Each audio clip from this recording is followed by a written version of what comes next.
Olá, pessoal, boa noite.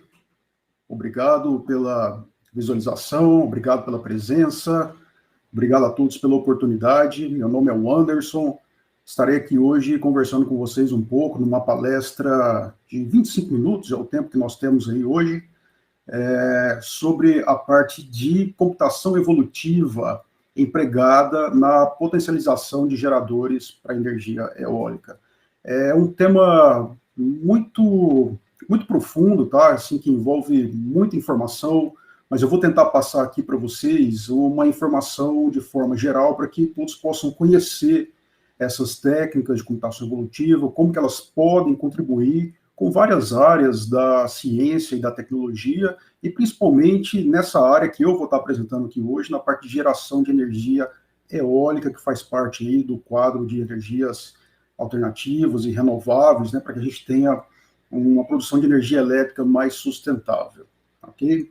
Já deixo meu agradecimento aqui ao pessoal da Campus Party, meus parabéns pelo evento até agora, e vamos então dar início à nossa apresentação, ok?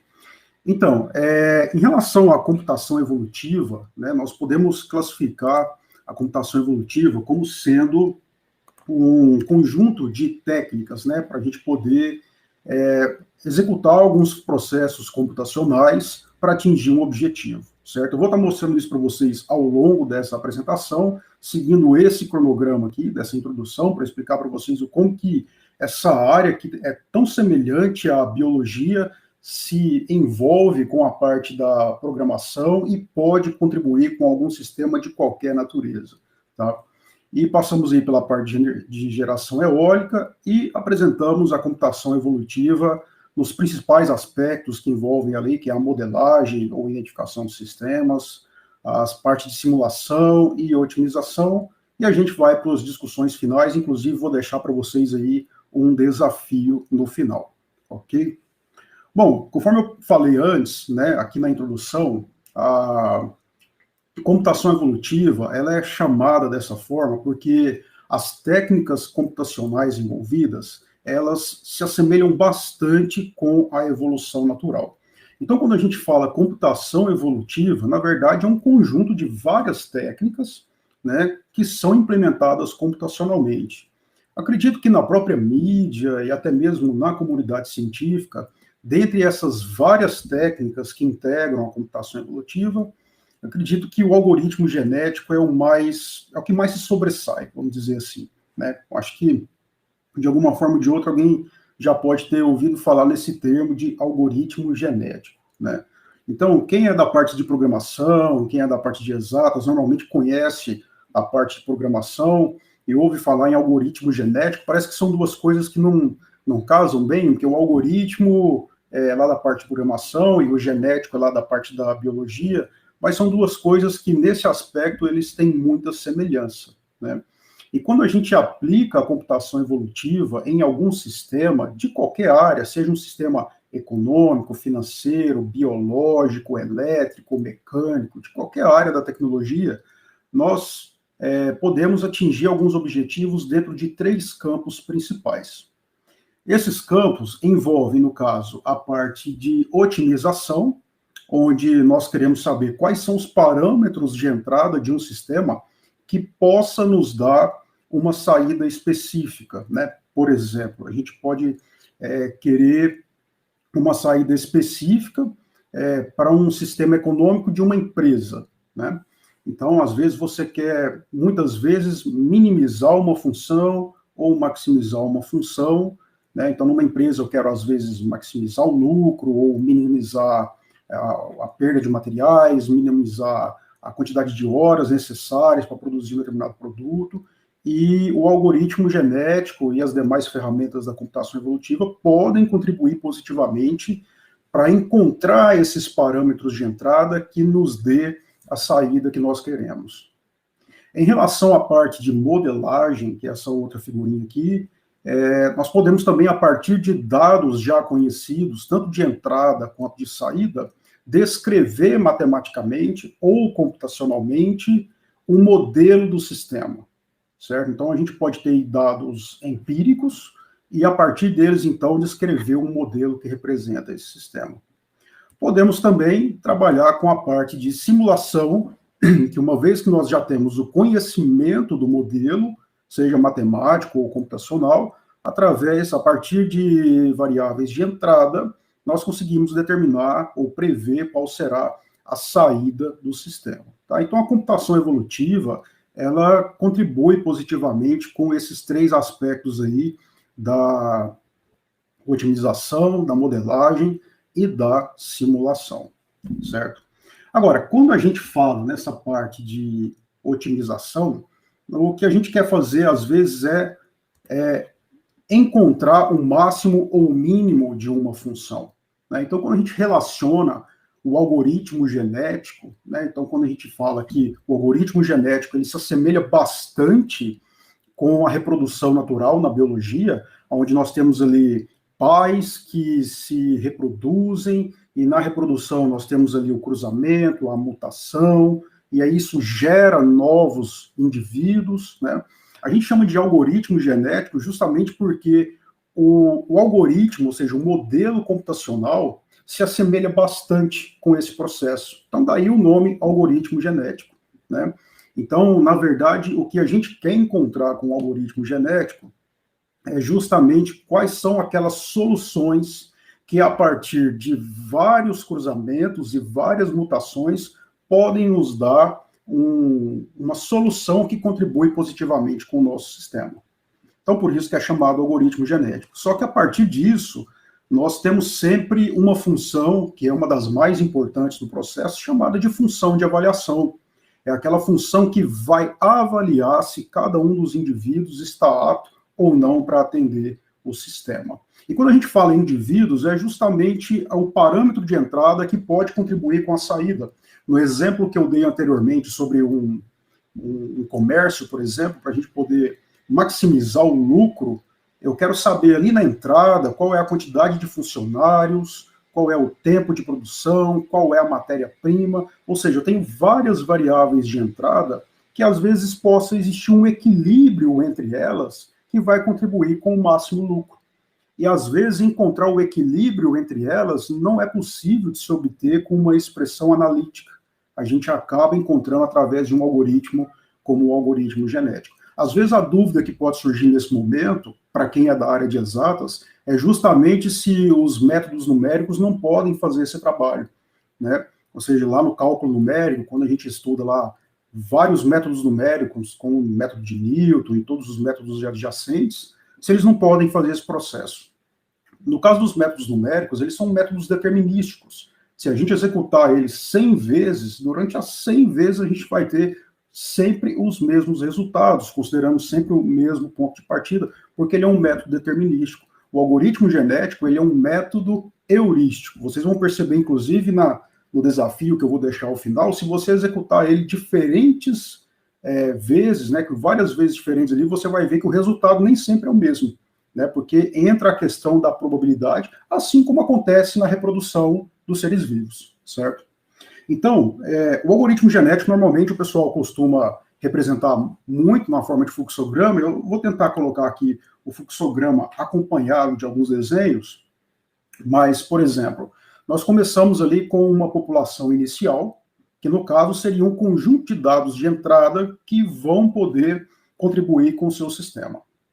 Lembrando que quando a gente fala sistema, pode ser um sistema de qualquer área da ciência e da tecnologia, pode ser um sistema biológico ou econômico, né, ou qualquer outra área. E nós temos ali, então, uma população inicial, onde o algoritmo genético não depende da população inicial, né? Então, diferente dos métodos numéricos, dos métodos determinísticos, se a gente coloca uma solução, um ponto inicial que já é perto da solução, isso vai contribuir com o algoritmo. No algoritmo genético aqui, não há essa dependência da população inicial, e ela, inclusive, pode ser até randômica. E aí vem a parte mais importante que eu citei, que é esse segundo passo, que é a função de avaliação, certo? A função de avaliação, ela vai fazer com que os indivíduos sejam avaliados se eles atendem os critérios do sistema, ou seja, no caso da empresa lá que eu falei, esses elementos de entrada vão maximizar o meu lucro, né? E às vezes a gente pode colocar nessa função de avaliação as condições de restrição Às vezes o algoritmo nos dá um resultado que fala, tem que usar uma máquina por tantas horas. Não, isso é inviável. Então, às vezes, a gente coloca na função de avaliação as restrições também. No próximo passo, nós temos aqui a seleção dos indivíduos. Então, a gente seleciona aqui os melhores indivíduos, aqueles mais capazes, e seguimos para uma operação de cruzamento, assim como é feito na reprodução, né? No cruzamento, temos lá a mutação, e aí a gente verifica se atingimos o critério de parada. Ou seja, o critério de parada a gente pode estabelecer como sendo o máximo de gerações, ou seja, não posso deixar gerações infinitas, senão do ponto de vista computacional o sistema vai ficar em loop infinito, né? Ou a gente pode colocar como critério de parada se o resultado atingiu um nível satisfatório, né? Se o critério de parada ele já foi atingido, então nós temos aqui uma solução otimizada para o problema, ou se não, a gente repete todo esse processo, tá? Então, basicamente, esse é o algoritmo, né, que é chamado de algoritmo genético, justamente pela semelhança com os aspectos lá da reprodução na biologia, certo? Temos todos esses passos aí. Tá, mas aonde que isso entra na parte tecnológica, na parte de exatas, né? Se a gente for continuar pensando, por exemplo, numa função, as funções elas podem ser multimodais, né? Da mesma forma que a gente pensa que usar um algoritmo genético para encontrar o máximo e o mínimo de uma função, às vezes existem técnicas simples do cálculo que podem encontrar isso, né? Às vezes a gente faz a taxa de variação igual a zero e encontra esses pontos críticos de uma função. Porém, uma função multimodal, como essa que está aqui, ela pode ter vários máximos e mínimos que são locais e tem máximos e mínimos globais, ou seja, aquele ponto de máximo que ele é o maior de todos, né? E os métodos determinísticos, às vezes, se ele encontrar um máximo ou um mínimo local, ele tende a ficar preso naquilo ali, enquanto que uma técnica heurística, como o algoritmo genético, pode ser mais robusto do ponto de vista para encontrar um máximo ou um mínimo global e então achar para o sistema uma solução otimizada. Bom, aonde que isso se enquadra na geração eólica, que é o nosso assunto aqui hoje? A geração eólica a gente sabe que é o processo de gerar energia elétrica a partir do movimento do ar, né? Ou seja, a partir da energia cinética que tem no vento, né? E isso faz com que as pás das turbinas aqui sejam colocadas em movimento e, portanto, isso gera eletricidade através de um gerador. E aqui no Brasil, nós temos uma região muito favorável para isso. Esse gráfico aqui, inclusive, é do Ministério de Minas e Energia, é um atlas eólico brasileiro, onde a gente percebe aqui que na região Nordeste, né, parte aqui do Sudeste até o Sul, nós temos regiões muito favoráveis no que diz respeito à incidência de ventos para poder gerar energia de forma limpa, de forma que seja menos poluente e seja mais sustentável, que é o caso da energia eólica. Só que nesse caso, a gente depende muito da qualidade do gerador que vai dentro dessas máquinas aqui, né? Ou seja, a energia eólica ela não é uma energia tão perene quanto a hidroeletricidade, por exemplo. O vento ele é probabilístico, num determinada hora do dia você tem mais vento, em outra tem menos, né? Então a gente não tem vento o tempo todo, então seria interessante usar uma máquina, usar um gerador que pudesse extrair o máximo possível de energia elétrica, independente da quantidade de vento que tiver disponível naquele momento, naquela região. É aí que entra, então, a técnica da computação evolutiva, como, por exemplo, o algoritmo genético, para poder dar condições de acionamento desse gerador que possa potencializar, maximizar o rendimento e a geração de energia elétrica por essas máquinas, certo? Bom, entre as máquinas elétricas empregadas para esse tipo de geração, nós temos aí as máquinas de corrente contínua, temos as máquinas de corrente alternada síncronas e assíncronas, que envolve a máquina síncrona de ímã permanente ou gerador de indução duplamente excitado. Mas o meu foco aqui é nessa última, que é o gerador a relutância chaveado, que é uma máquina elétrica relativamente nova em relação às outras, porque ela tem uma certa dependência da eletrônica, dos semicondutores e dos microprocessadores, mas é uma máquina que tem chamado a atenção da comunidade científica no que diz respeito à sua robustez, principalmente quando aplicada em parques eólicos para a geração de eletricidade. Então, onde entraria o algoritmo genético? Naqueles 3 cenários que eu apresentei no início, já podemos começar com o caso da modelagem ou da identificação do sistema, né? Nós temos aqui, por exemplo, um gráfico que é da indutância da máquina de relutância chaveada, né, que é a indutância em função da posição angular. Ou seja, voltando aqui nessa figura, conforme esse rotor gira, nós temos uma indutância diferente aqui para as bobinas da máquina. Só que nós não temos apenas um gráfico desse aqui. Na verdade, são vários gráficos, porque essa indutância depende também da corrente elétrica da bobina. Então, nós não temos um gráfico bidimensional simples como esse. Nós temos um gráfico tridimensional que estabelece uma superfície, né? Então, no caso, nós teríamos, por exemplo, uma superfície dessa forma. Essa superfície que eu estou mostrando, por exemplo, ela foi obtida experimentalmente. Eu tenho nela um conjunto finito de pontos, né? Então, a partir de dados experimentais, a partir de valores ali que são empíricos, eu posso empregar um processo de otimização usando o algoritmo genético para poder obter uma modelagem mais confiável do gerador, certo? Então, isso foi feito dessa forma também, ou seja, esse gráfico tridimensional aqui, que tem uma quantidade finita de pontos, tem em torno ali de 108 pontos, né, o nosso interesse é transformar ele em uma equação que nos representa infinitos pontos, independente da posição angular do gerador e da corrente elétrica, né? Então, temos aqui um parâmetro P1 e 3 funções F1, F2 e F3. Aonde que nós queremos chegar com isso? Essas 3 funções F1, 2 e 3, colocamos aqui como, por exemplo, uma exponencial para F1, uma expressão polinomial para F2 e uma expressão trigonométrica para F3.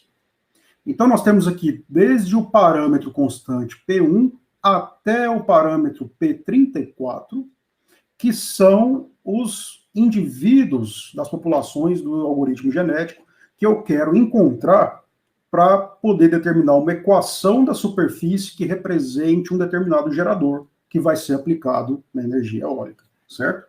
Então, tudo isso depende muito da função de avaliação, como eu comentei anteriormente. Então, no caso, a função de avaliação aqui foi adaptada como sendo a proximidade entre a indutância experimental e a contínua, né? Ou seja, eu quero que essas duas superfícies elas sejam as mais próximas possíveis, ou seja, eu quero fazer com que essa função FA seja a mais próxima de zero, né?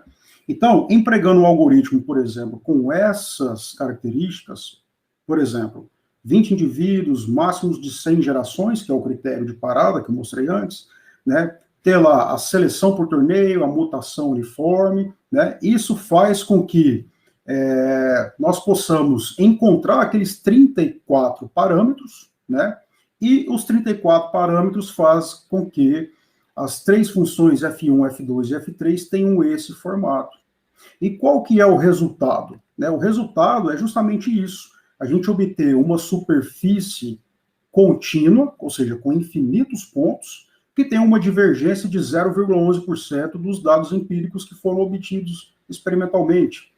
Qual que é a vantagem disso? Já é o algoritmo genético, ou seja, uma técnica de computação evolutiva, contribuindo para poder fazer a modelagem matemática de um gerador. Isso faz com que o nosso modelo computacional seja cada vez mais confiável, né? Ou seja, confiável do ponto de vista que a simulação do sistema nos dá uma segurança para partir para outros aspectos. Por exemplo, aqui nós temos gráficos de resultados experimentais e resultados de simulação. Os resultados de simulação são gráficos em azul e os gráficos experimentais são em vermelho. Então, a gente percebe a proximidade entre esses gráficos da corrente de entrada, da tensão de entrada e saída também do gerador, o que mostra que o algoritmo genético teve uma contribuição muito grande para poder fazer a identificação do comportamento do gerador. Isso permite que nós façamos o quê? Essas grandezas mecânicas, por exemplo, né? Não só as grandezas elétricas, mas as mecânicas, como essas que estão aqui, como o primeiro gráfico da esquerda aqui é o conjugado, ou o torque do gerador, e no segundo nós temos aqui o rendimento do gerador em termos percentuais, né? Esse gerador em estudo é um gerador que não é comercial, então nós temos ali um gerador que tem um rendimento de 50% a 60% no máximo, mas até com isso o algoritmo genético vai contribuir também, como eu vou mostrar mais adiante. Então, a partir do momento que esse algoritmo contribui para a identificação do gerador, ou seja, do modelo matemático, isso permite que a gente já possa partir para a etapa de otimização, que também é uma das aplicações da computação evolutiva, né? Se a gente tem, por exemplo, uma turbina eólica como essa, né, percebemos aqui a presença da máquina elétrica, do gerador, pode ser vários geradores, igual eu apresentei anteriormente, se é de corrente contínua, alternada, ou se é a própria máquina de relutância chaveada, que é a que eu estou apresentando aqui. Normalmente, aqui dentro, nós temos também a etapa de conversor, né? Esse conversor, ele faz com que a energia de saída do gerador seja adequada às linhas de transmissão. Por exemplo, a máquina de relutância chaveada, que é essa aqui em estudo, ela tem uma saída em corrente contínua. Só que nós sabemos que essa corrente contínua ela precisa ser convertida para corrente alternada para que possa ser utilizado no sistema de transmissão e na distribuição doméstica, comercial e industrial, certo? Então, nós temos aqui essa etapa de inversores que fazem essa conversão de contínua para alternada, certo? Então, esses inversores, normalmente, eles têm a necessidade de que a entrada seja constante. Então, a gente precisa estabelecer um controlador, tá? Então, nós temos aqui um controlador que vai controlar a excitação do gerador para favorecer o inversor, que vai transformar tudo isso em corrente alternada, né? Então, nós temos aqui um controlador que é um dos mais clássicos, o controlador PID. Temos 3 parâmetros aqui, KP, KI e KD, que também devem ser encontrados via algoritmo genético, com essa função de avaliação, certo? E aplicamos aqui o algoritmo genético com a mesma característica, né? Então, isso faz com que a gente tenha esse tipo de comportamento, tá? Então, nós temos aqui uma linha vermelha, que é a tensão de saída desejada. A linha em azul é o que está acontecendo na prática, e essa linha preta é uma perturbação de carga, ou seja, aquilo que o gerador está alimentando modificou, variou em alguns instantes, ou seja, né, ao longo do dia, a carga energizada por um parque eólico ele varia, mas o controlador mostra que ele é capaz de restabelecer a tensão de saída de forma positiva. Tudo isso graças ao algoritmo genético, certo? Isso permite também que a gente consiga implementar outras técnicas para poder potencializar o rendimento. Ou seja, o rendimento da máquina, que naturalmente era de torno de 60%, o algoritmo conseguiu elevar ele para mais de 80%. Tá? Bom, aqui nas discussões finais, nós temos então que o algoritmo genético, nesse sistema, ele favorece a modelagem matemática do gerador, o controle de tensão e o rendimento, ou seja, favorecendo a máquina elétrica para um parque eólico, ou seja, proporcionando aí a geração de eletricidade através de uma fonte menos poluente, mais limpa, menos onerosa e menos impactante ao ambiente, que é o caso da energia eólica, certo? Bom, algumas referências que eu utilizei, tá? Nem todas as figuras que eu apresentei são de minha autoria, então fica as referências aí da onde eu tirei alguns materiais, e vou deixar para vocês aqui como uma parte para vocês entenderem melhor. Eu fiz um algoritmo genético com todas as etapas em Python, tá? Para quem já conhece a linguagem aí, é só acessar esse QR Code que vocês já vão cair direto lá no algoritmo com todas as etapas. Então, para quem tiver o interesse de entender mais o algoritmo genético, as etapas, lá tem uma variável com um determinado nome, você pode colocar o seu nome mesmo, e uma segunda variável onde você pode misturar todos os caracteres. E aí você pode testar à vontade. E é isso, pessoal. Fico aberto aos questionamentos, deixo o meu contato, agradeço a visualização, a participação, e agradeço ao pessoal da Campus Party aí pela oportunidade. Valeu e boa noite.